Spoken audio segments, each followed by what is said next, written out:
Bueno, hermanos, eh, buenos días. Vamos a tener esta breve meditación del capítulo 8 del segundo libro de Reyes.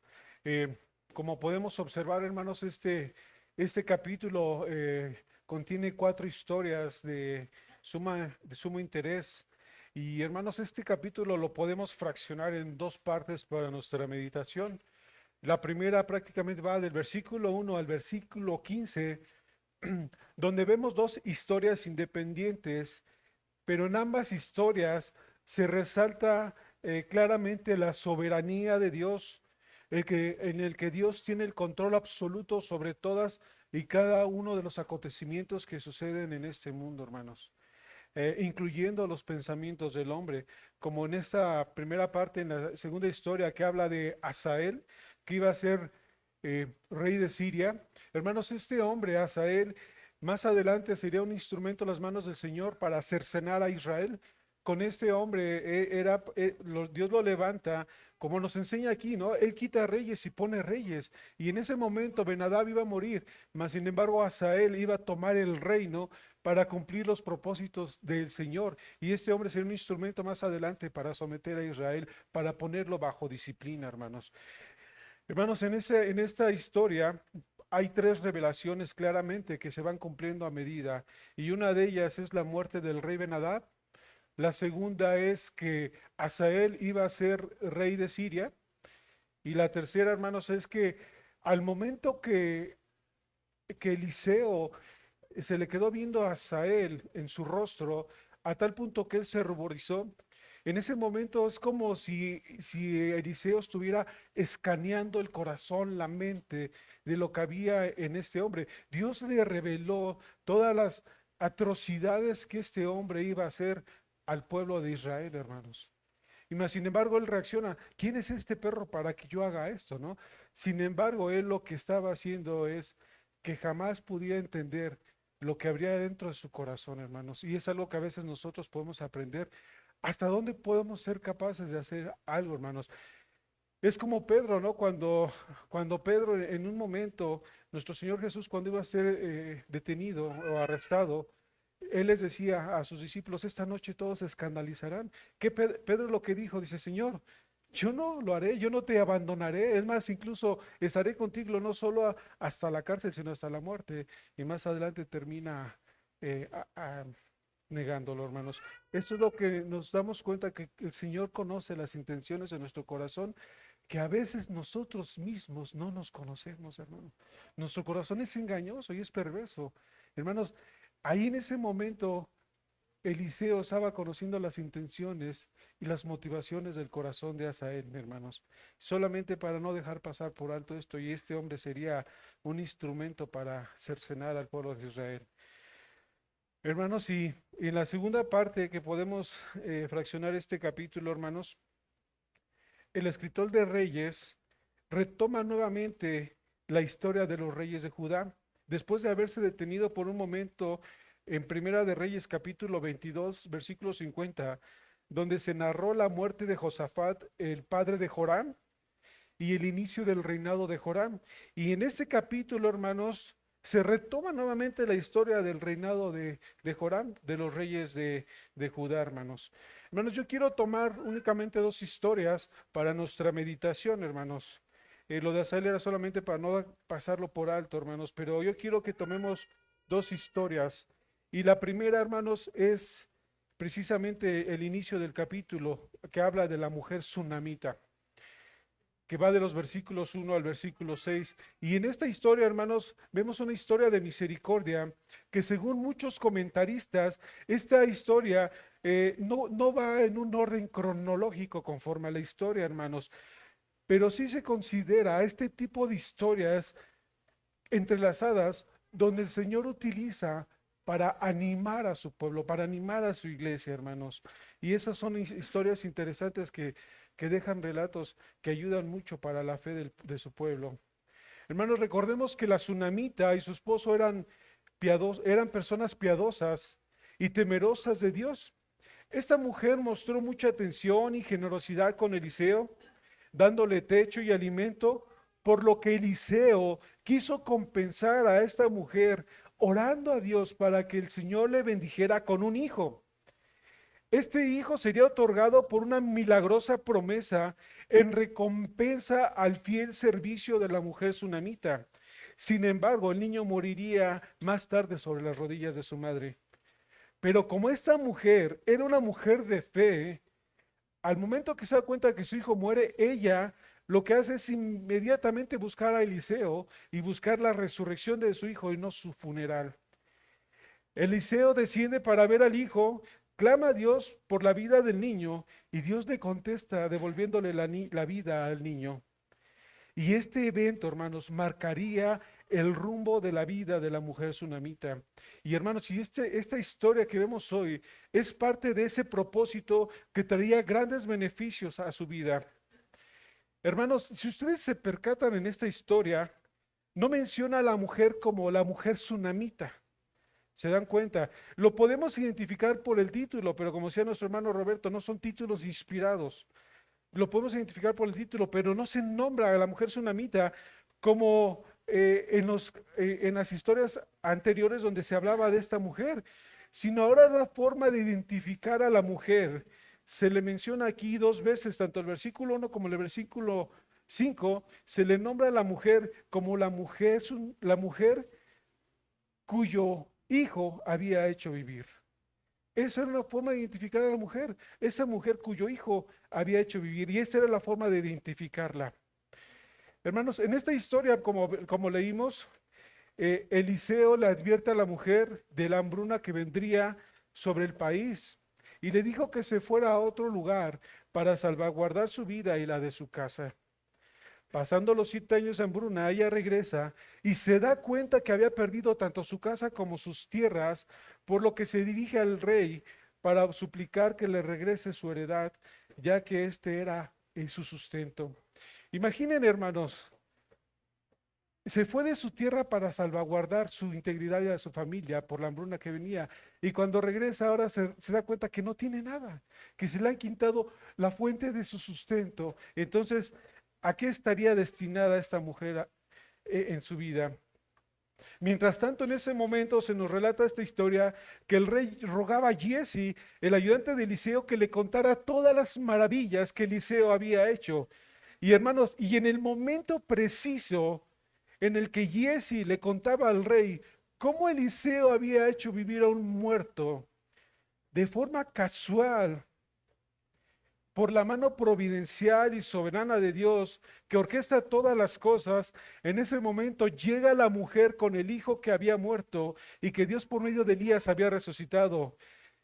La mujer se dirige al rey implorando por sus tierras y en ese momento Giezi le dice, mira, esta es la mujer y ese es el hijo que Elías había resucitado. En ese momento el rey entendió una cosa: si Dios cuidaba de esa mujer, entonces también tenía sentido que él la apoyara y respondiera a su petición, ordenando que se le devolvieran todas sus tierras y además con los frutos de los 7 años que estuvo ausente. Hermanos, todo eso fue gracias al Hijo resucitado. Hermanos, el punto aquí, que todos estos beneficios que la mujer obtuvo para preservar su vida y la de su casa, fueron en cierta manera obtenidos por el beneficio de este hijo que resucitó. Lo que en un momento para ella pudo haber sido una pérdida, se convertiría en una fuente de beneficios para preservar la vida y la de su familia, guardando a la mujer y a su casa de morir por causa de la hambruna y aún de ser despojada de sus bienes.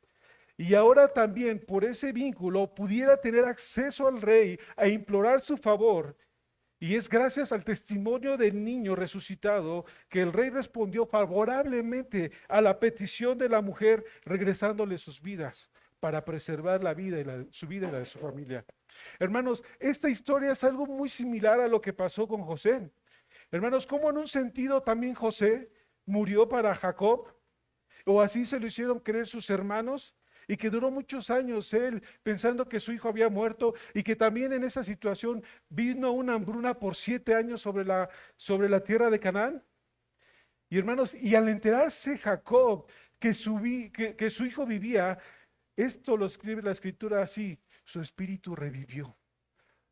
como si hubiera vuelto a revivir, a resucitar, hermanos. Su esperanza revivió, su vida recobró esperanza, hermanos. Y luego dice él en Génesis, muera yo ahora, ya que he visto tu rostro y sé que aún vives. Ahora puedo morir en paz porque sé que tú vives, hijo mío.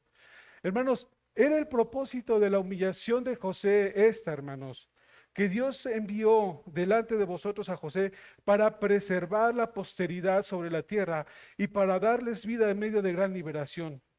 Así pues, dice José, no me enviaste acá vosotros, sino Dios, que me ha puesto por padre de Faraón y por señor de toda su casa y por gobernador en toda la tierra de Egipto. Hermanos, es una historia muy similar y en un sentido José resucitó para Jacob y fueron en gran manera beneficiados por ese vínculo con su hijo que ahora vive y que aún por él, por José, entraron a la presencia de Faraón, a la presencia del rey, en busca de tierras para preservar sus vidas, lo cual se les fueron otorgadas. Hermano, eso nos llevaría a ver a Cristo, hermanos, que este vínculo que la iglesia tiene con el Hijo resucitado, que se le ha levantado de entre los muertos, ahora la iglesia es grandemente beneficiada por la resurrección en Cristo para preservar su vida. No solo aquí en este mundo, hermanos, sino que nos preserva para la eternidad, para aquella Jerusalén celestial. Nos ha librado de la hambruna. El sentido de hambruna en el Antiguo Testamento era un sentido de juicio. Y el Señor nos ha librado de ese, por la resurrección de Cristo, nos ha librado de esa hambruna, de ese juicio que va a caer sobre este mundo, de la ira venidera. Y también ahora por Cristo que ha resucitado, hermanos, como nuestro gran sumo sacerdote, también podemos tener acceso al trono, a la gracia, a la presencia del Rey, implorando su ayuda en cada una de las situaciones. Y esto es gracias a que nuestro Señor Jesucristo vive. Y como dice la escritura en primera de Pedro, capítulo 1, verso 3 y 4, dice, bendito el Dios y Padre de nuestro Señor Jesucristo, que según su grande misericordia nos hizo renacer para una esperanza viva por la resurrección de Jesucristo de los muertos, para una herencia incorruptible, incontaminada e inmarcesible, reservada en los cielos para vosotros, que sois guardados por el poder de Dios. Hermanos, cuando los discípulos de Jesús se enteraron que Cristo había resucitado, su espíritu revivió. Recobraron la esperanza, hermanos. Y eso fue no en la cruz, no en la muerte de Cristo, sino en la resurrección de nuestro Señor Jesucristo, donde ellos recobraron esa esperanza de vida eterna, de preservar sus vidas. Y como lo dijo Jacob, muera yo ahora, yo ya que he visto tu rostro y sé que aún vives. Hermanos, esta es la esperanza del creyente, hermanos. Como decía Jacob, muera yo ahora, no importa, muera yo ahora, pero sí sé que he de ver tu rostro y sé que aún vives y porque Cristo vive, nosotros también viviremos, hermanos. Y estos son los beneficios, el vínculo que hay por la resurrección del Hijo de Dios. O como diría Job, yo sé que mi Redentor vive y esta es nuestra esperanza. Y por eso hoy domingo celebramos y adoramos a aquel que vive por los siglos de los siglos, hermanos. Ese es un propósito para poder adorar hoy al Señor, el que el Señor ha guardado y ha preservado la vida, no solo en este mundo, sino en la eternidad, y que tenemos acceso a la presencia del Rey por Cristo resucitado. Ahora voy a pasar a nuestra segunda parte de nuestra meditación, hermanos, y eso lo vemos en la segunda parte que habla de los reyes de Judá, que es Joram y Ocosías, su hijo. Hermanos, recordemos que los reyes de Judá vienen del linaje real de la casa de David. Y Joram, rey de Judá, descendía de ese linaje. El rey Asa, abuelo de Joram, anduvo rectamente en los caminos de Jehová, sin desviarse, haciendo lo recto ante los ojos de Dios. Su padre Josafat, en él se vieron algunas cosas buenas, que fue quitar las imágenes de acera y el disponer su corazón para buscar a Jehová.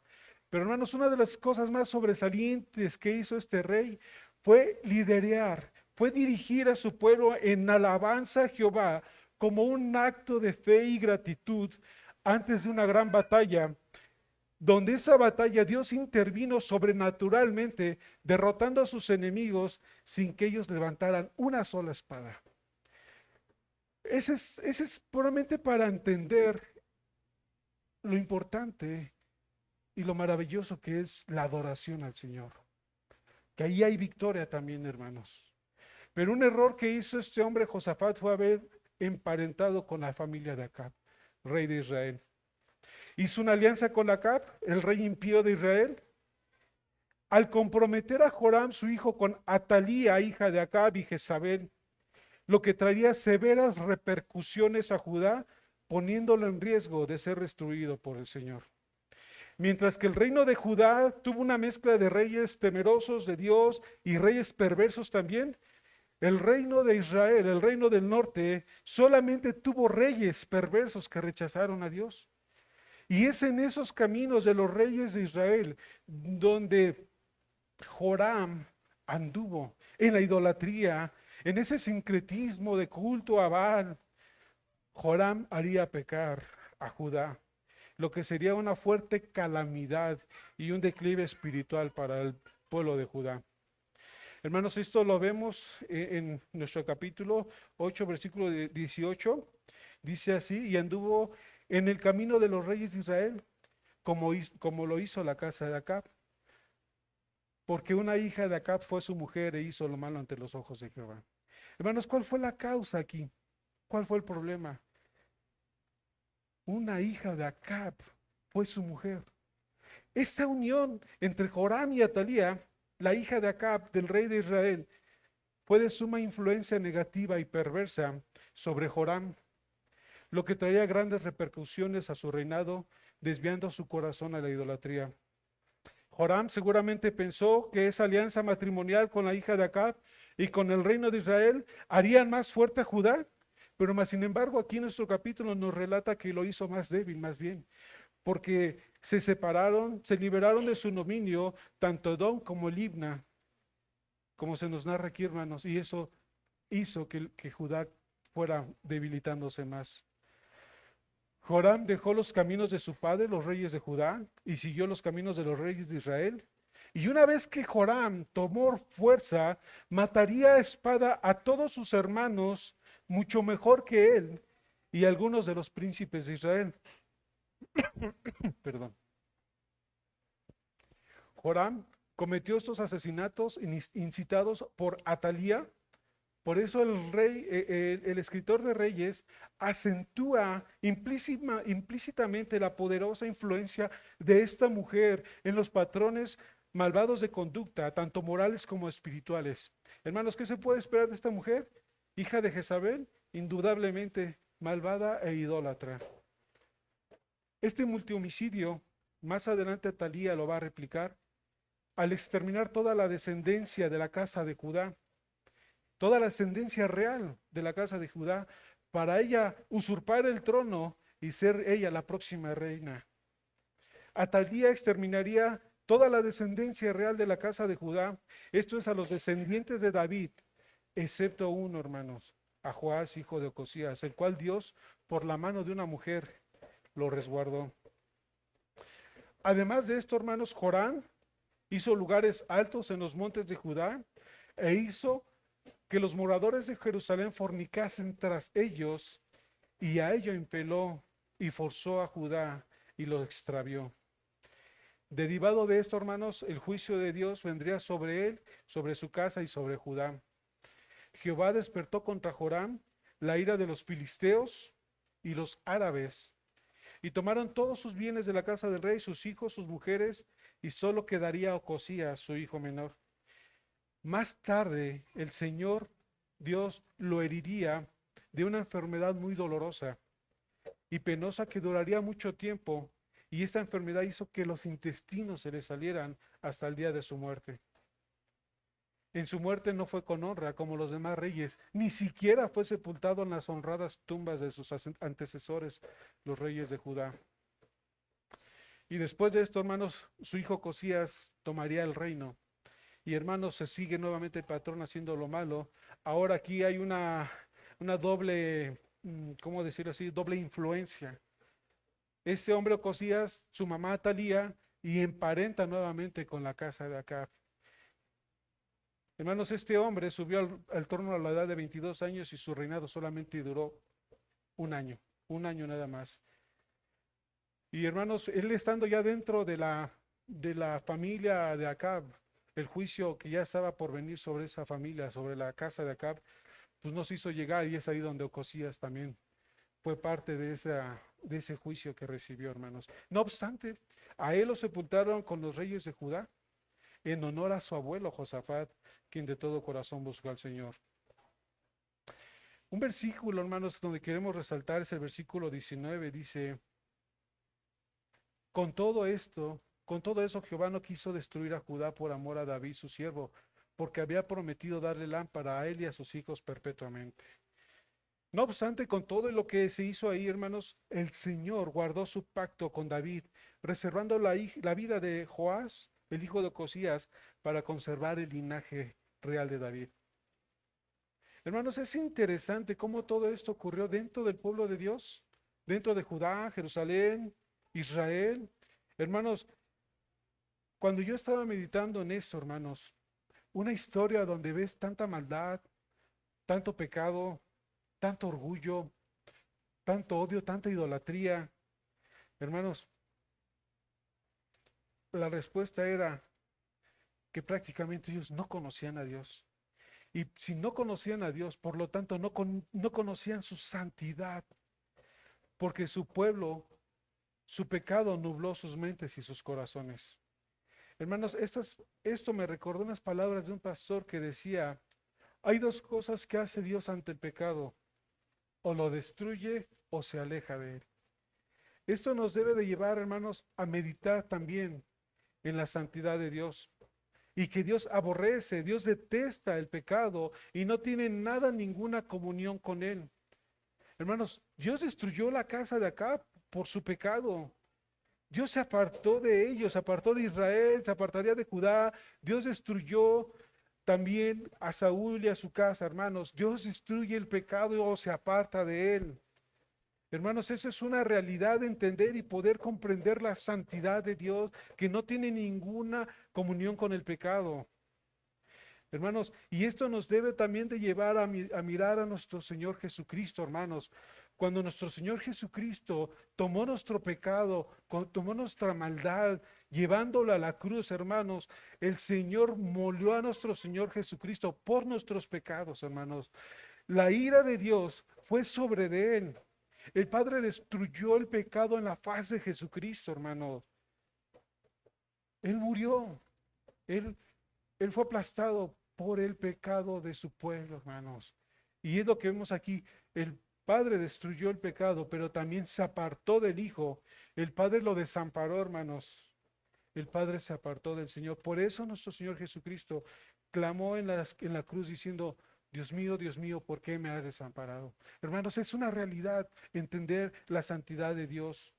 Hermanos, es algo importante que debemos siempre reconocer que Dios es santo y que nosotros somos hombres y que somos pecadores, hermanos, y entender la pureza de cada uno de nosotros y la pureza y la santidad en nuestras vidas particulares, pero también en la vida de la iglesia, hermanos. Esdras, en el capítulo 9, versículo 15, decía estas palabras: Oh Jehová Dios de Israel, tú eres justo, puesto que hemos quedado un remanente que ha escapado como en este día. Henos aquí delante de ti en nuestros delitos, porque no es posible estar en tu presencia a causa de esto. No es posible estar en tu presencia a causa de esto. Hermanos, Esdras perfectamente conocía su pecado, el pecado del pueblo, el remanente que el Señor guardó cuando ibas a hacer la restauración del templo, hermanos. Él oraba estas palabras porque reconocía perfectamente su maldad y su pecado, pero también identificaba la santidad y la justicia de Dios y que era imposible, que no era posible que ellos pudieran estar en la presencia de Dios siendo lo que eran y siendo Dios quien es, hermanos. Él sabía perfectamente la santidad, lo que el pueblo no entendió, lo que el pueblo no reconoció. El pueblo de Israel, el pueblo de Judá, no reconocieron a su Señor, no reconocieron la santidad, la justicia, al Altísimo, hermanos. Ese es un desconocimiento que a veces se puede llegar a ignorar en no considerar delante de quién estamos, delante de quién oramos, hermanos. Y es lo que Esdras lo entendía muy bien. Y a veces se nos olvida, hermanos, a veces se nos olvida y entramos en injerencia, en irreverencia, en pecado. Hermanos, esto es indignante delante de Dios. Hermanos, cuando estemos en la presencia de Dios, acércate con temor y recuerda, hermanos, no se te olvide delante de quién estás y quién eres tú. Mas, sin embargo, hermanos, como dice nuestro texto, con todo eso, Jehová no quiso destruir a Judá por amor a David, su siervo, hermanos. Y es gracias a ello, hermanos, que el pueblo de Judá no fue exterminado en totalidad. El Señor lo pudo haber hecho, como cuando le dijo a Moisés, hazte un lado, yo voy a destruir al pueblo. El Señor sí lo iba a destruir, hermanos, porque Él es santo. Hermanos, solamente por la intercesión de Moisés, el pueblo no fue destruido.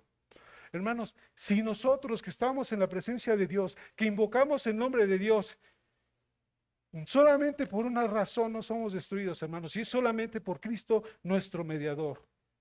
Es únicamente por amor a su Hijo. Por eso no hemos sido consumidos, hermanos. Y esa es una de las razones más para que podamos considerar y alabar a nuestro Dios, hermano. Que por su resurrección y por su mediación, hermanos, y que porque Él es el Rey, ahora, siendo pecadores, hermanos, podemos tener acceso a su presencia por amor a su Hijo, hermanos, por Cristo. Y ahora podemos tener acceso al Rey. Y aún el Rey contesta nuestras oraciones, hermanos. ¿Quiénes somos nosotros, hermanos? De verdad, alaba a Dios de sinceridad en tu corazón. Alabemos a Dios, hermanos. Y de verdad, hermanos, que temblemos ante su presencia, hermanos. No haya ligereza en nuestros corazones. Hay que arrepentirnos. Hay pecado, hermanos. Somos conscientes. Dios es santo y no se te olvide que Dios es santo y que entendamos delante de quién estamos, como lo hacía Esdras. No es posible que nosotros estemos delante de ti, pero por Cristo ahora podemos acercarnos a ti, hermanos. Amén.